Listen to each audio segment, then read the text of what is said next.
wafdiga maanta kormeerka ku tagay magaalada Baxdo ee gobolka Galgaduud ayaa waxay ka koobnaayeen wasaaradaha arrimaha gudaha, waxbarashada, gargaarka, xanaanada xoolaha iyo wasaaradda bay'ada Galmudug waxaana hogaaminayay Senator Siciid Siyaad iyagoo kormeeray xarumaha adeegga bulshada degmada iyo qoysas ka soo barakacay Koofurta gobolka Mudug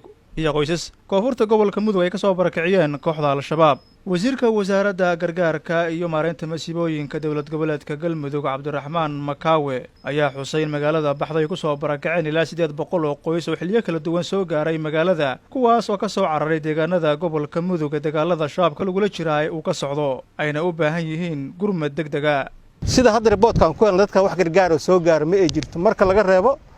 30 qoys oo sida loo sheegay WFB ka diiwaan gashan ay wax siiso marka koodorta waxa ayaan dara ah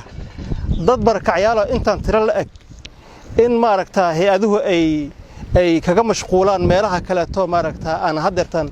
siyaas hadda anaga muhiimka noogu ahayn magaalooyinka waaweyn oo kale oo dadka laga yaabay inay siyaabo kale noloshooda u dabartaan iyo in dad tira intaan la eg laga doorto maaragtaa barakacyaasha intaas la eka waxaan ugu baaqayaa dhammaan hay'adaha gargaar ka shaqeeya Galmudug inay dadkan la soo gaaraan maaragtaa gargaar degdeg ah waxay u baahan yihiin hoygii sida hadda idin muuqato meelahaas ay degan yihiin waqtiga roobka soo dhow yahay qorraxda waa jirtaa waxay u baahan yihiin caafimaadkii waxay u baahan yihiin biyihii laakiin waxa hadda ugu horeeya aan u baahanahay waxa weeye in dadkan la soo gaaro maaragtaa agabkii ay wax ku karsan lahaayeen iyo hoygii ay gal lahaayeen gudoomiyaha degmada Baxdo Maxamed Cabdullaahi ayaa wasiirada ka socda Galmudug iyo senatarka uga warbixiyay baahiyaha adeegyada bulshada ka jira magaalada iyo deegaanada hoos yimaada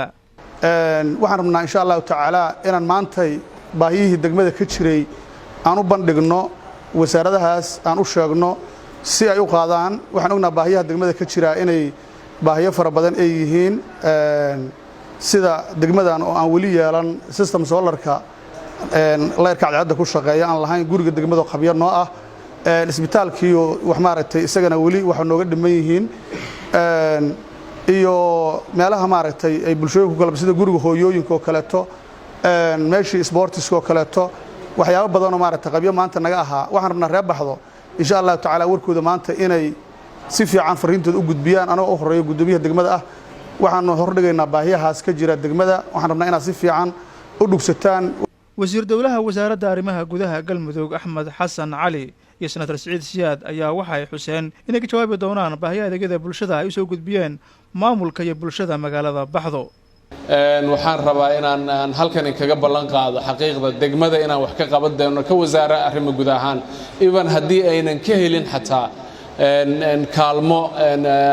dadkan deeq bixiyaasha inay wasaaradda arrimaha gudaha mas'uuliyadeeda qaadato taasana idin ballan qaaday insha Allah hadii ilaahay inay gabdhihii u baahan yihiin meel ay fariistaan meel ay wax ku qabsadaan iyo hanti ayada ay leeyihiin oo ah ururka haweenka in la idin dhisay insha Allah taasna waa ballan qaadayna waana geynaynaa baaqaas baahiyihiina dhammaan waa qornay waa dhagaysanay waxaan rajaynaynaa in sida wax ugu badan sida ugu degdegta badan wax looga qabto waxaan ogahay inaad tihiin dad isku duubnaantii Baxdo iyo midnimadiina waxa la rabaa haddii wax ka dhiman yihiin in xoogga la saaro anoo og inaad meel fiican joogtaan waxa kalena Allah idin dhamaystiro garabkiinaan taaganahay boqolkiiba boqol waxaan rajaynayaa inaad noqotaan dad isku duuban Maxamed Cabdi Dirshe warbaahinta qaranka Baxdo.